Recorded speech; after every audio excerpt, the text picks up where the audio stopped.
So, heto na nga po mga kawan stories, habang papalapit ang pagsisimula ng bagong season, unti-unti na rin naman nga pong lumalabas ngayon ang problema at gulo sa Denver Nuggets. Kung inyo nga pong matatandaan, simula nga po nang sabihin noong 2023 ni Coach Mike Malone na magba-back-to-back champion sila at panay trash talk sa Los Angeles Lakers at kay LeBron kahit na hindi na ito ang kanilang kalaban sa finals, well, dito na nga po nagsimulang magkanda leche-leche ang kanilang lineup. Simula sa pag-alis ni na Bruce Brown, sumunod si Jeff Green at ngayong off-season si Kentavious Caldwell-Pope at ngayong araw napabalitang may initan sa pagitan ni na Coach Mike Malone at sa front office ng Denver Nuggets. Well, tara't pag-usapan natin yan at talakayin ng maitutulong ni Klay Thompson kina Kyrie Irving at Luka Doncic. Pero bago yan, please don't forget to hit the notification bell at mag-subscribe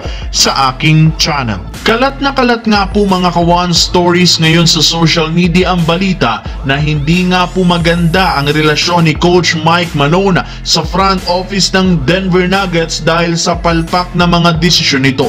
At isa sa mga hindi nagustuhan niya ay ang pagpapabaya nila kay Kentavious Caldwell-Pope. Sa katunayan, wala nga silang nagawang paraan para mapanatili ito. Kaya naniniwala nga po ang ilang mga analyst na dito na nga magsisimula ang pagkakaroon ng gulo sa kanilang team kagaya ng mga nangyari noon sa ilang mga championship team. May isang fan pa nga po ang nagsabi na napansin niya na nagaya ang Denver Nuggets sa naging kapalaran noon ng 2020 championship team ng Lakers kung saan makalipas ang 1 at 2 taon mula nang nakuha nila ang titulo, nabuwag at binuwag na nga sila ng front office. Hindi nga sila binigyan ng pagkakataong makabawi at yan ang kasalukuyang nangyayari ngayon sa lineup ng Denver Nuggets. Pero ang pagkakaiba lamang ay isa nga itong karma nga daw para sa mismong head coach ng Denver Nuggets na si Coach Mike Malone matapos masobrahan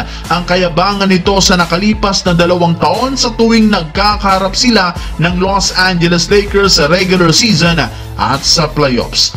Sa kabilang banda, kung parati nga kayong updated, siguradong alam nga po ninyo na sa paglipat nga po ni Klay Thompson sa Dallas Mavericks, inaasahan na malaki ang kanyang maitutulong lalo sa opensa. Mismong si Coach Jason Kidd nang nagsabi magiging parte ito ng starting lineup kung saan kukunin nga po nito ang trabaho ng floor spacer para makagalaw at makapag-penetrate ng maayos sina Luka at Kyrie Irving sa ilalim. Maliban dyan, sa kabila rin naman ang paghina ng laruan niya, kaya pa rin naman kahit papano nito sa mga isolation plays. Sa madaling salita, si Klay Thompson ang third option ng Dallas Mavericks. At sa tuwing nag-i-struggle si Luka at Kyrie, expected siya nga ang mag-i-step up gamit ang kanyang shooting. At ang maganda pa dyan, hindi nga puro opensa ang role ni Klay, bagkos isa rin naman nga itong magaling na perimeter defender na babantay sa mga best shooter ng kanilang makakalaban.